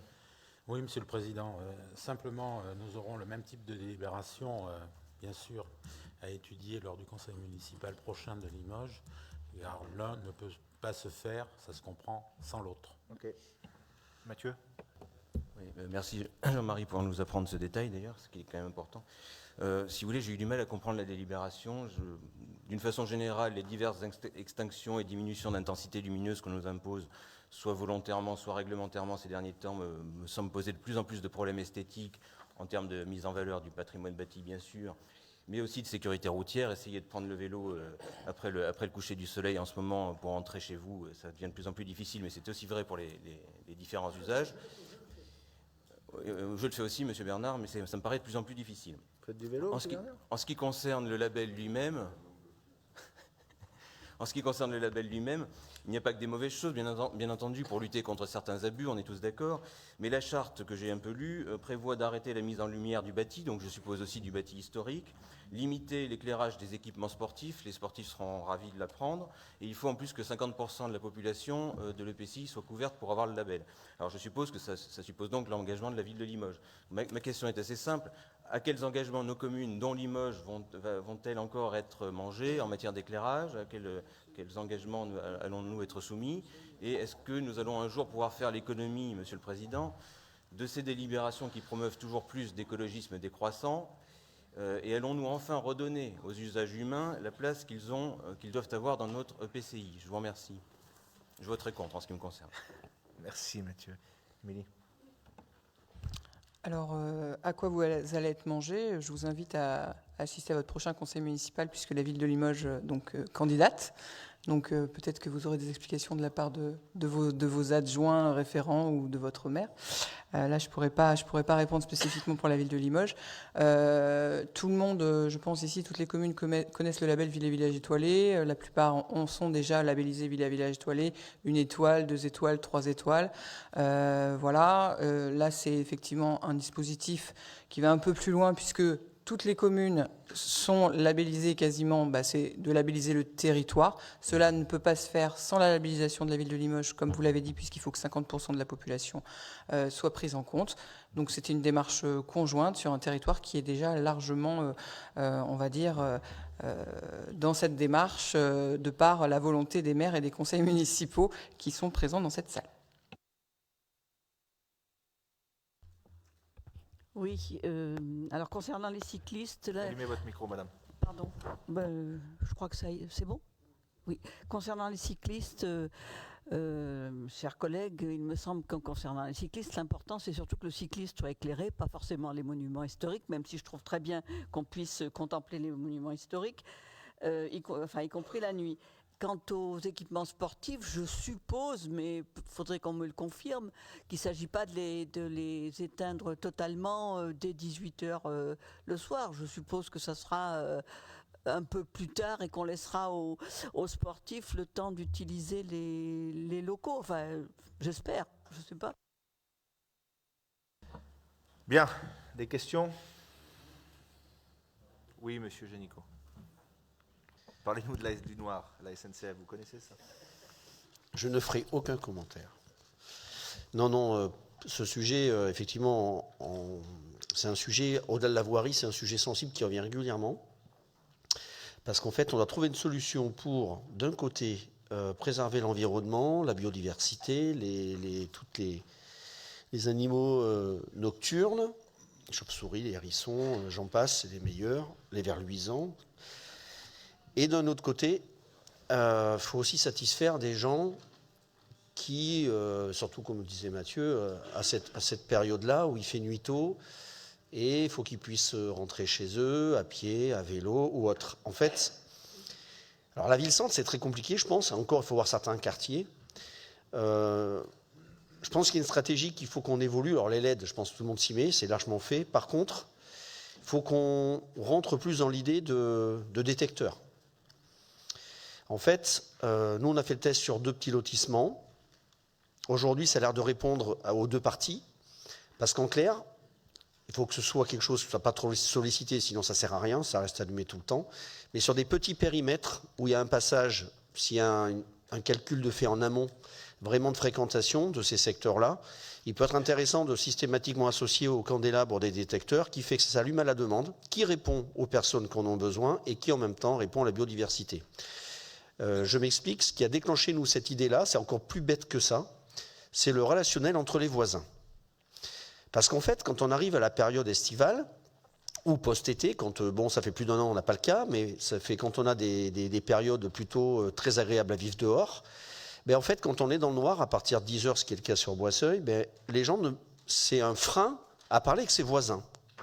Parce que quand il fait noir, on ne sort pas dans la rue. Et du coup, ça casse un peu un côté social entre les riverains. Donc c'est ce qui fait qu'en réflexion avec eux, on s'est dit, à ce moment-là, on va essayer par certains secteurs de mettre des détecteurs, ce qui fait que quand la personne va dehors sur le trottoir, ça déclenche. On peut maîtriser aussi le nombre de candélabres, pourquoi pas, mais tout ça, ça se calcule, parce qu'il y a un côté sécurité aussi, on ne peut pas faire n'importe quoi, mais ça peut être une piste, je pense, dans un premier temps, par endroit, parce que ça ne peut pas se généraliser, mais par endroit à répondre à certains besoins d'utilisation de nos périmètres voirie. Voilà.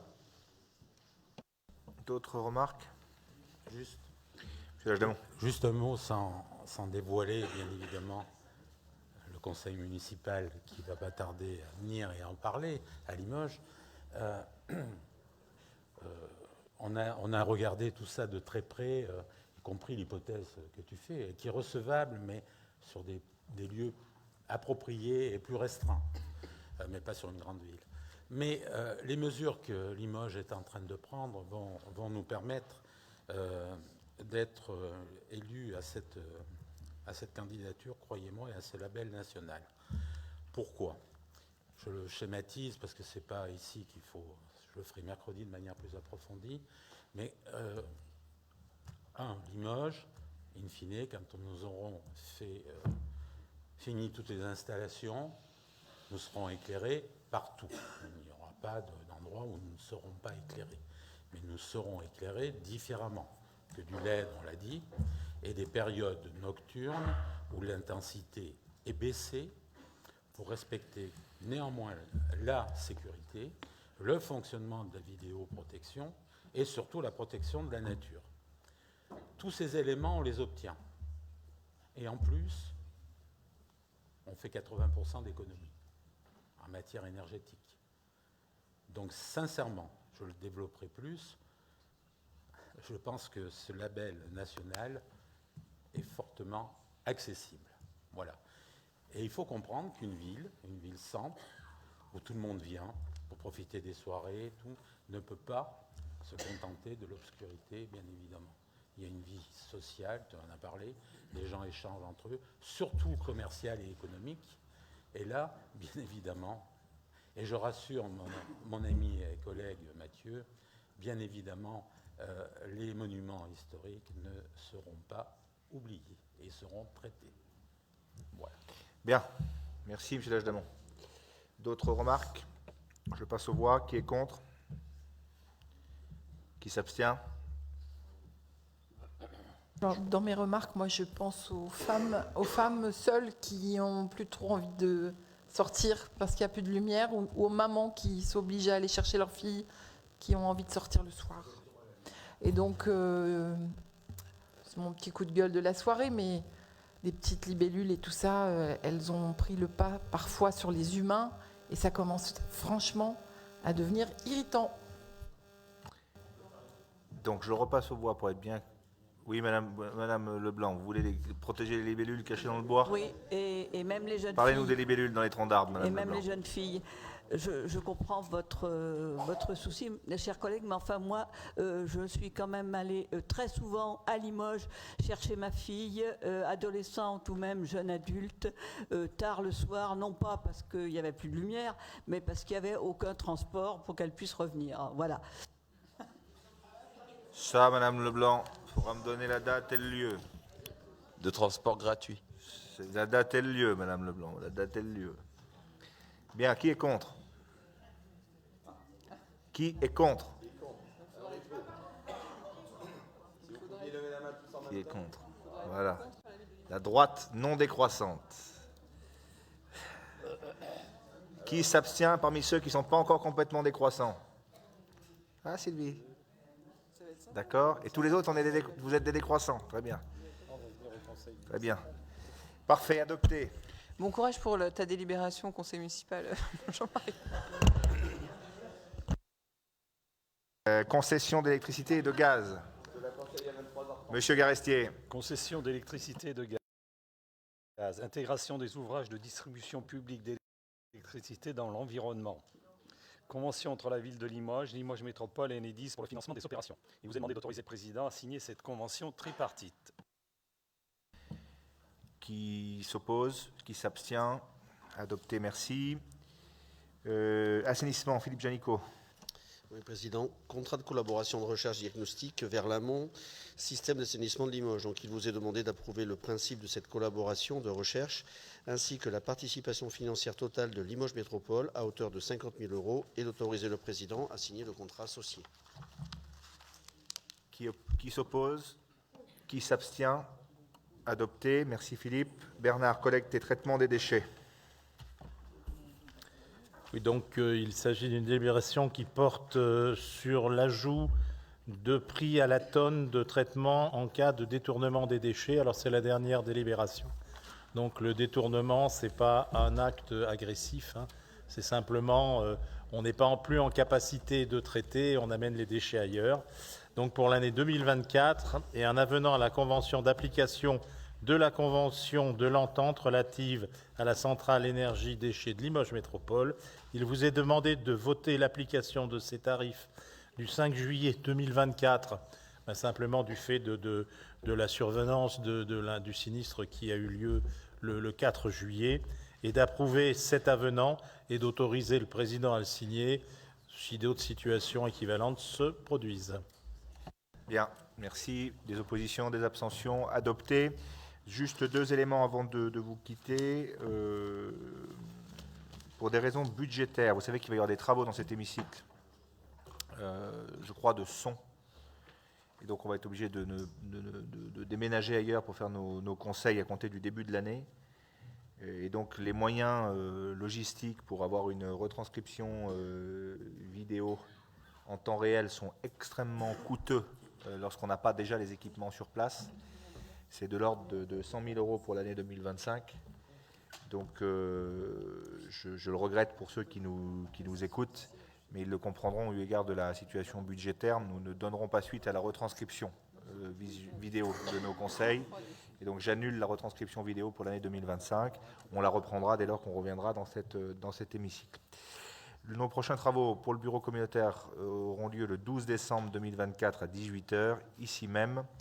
Et le conseil communautaire aura lieu le 18 décembre à 18 h, ici même. Je vous invite à passer dans les salons à côté. Il y a un pot. Pour les décroissants, c'est du jus de pomme bio, du Limousin. Et pour les autres, c'est du vin avec sulfite. Ah si. Bon, vous êtes tous trop vieux pour y assister, à part quelques-uns. Mais je vous rappelle qu'on soutient ardemment un festival d'hiver avec la société Festival Production et Fabien a mené ça d'une main de maître qui aura lieu au Zénith. Et donc je vous invite à diffuser autour de vous. Il y a déjà près de 4000 jeunes inscrits, donc c'est une très bonne nouvelle.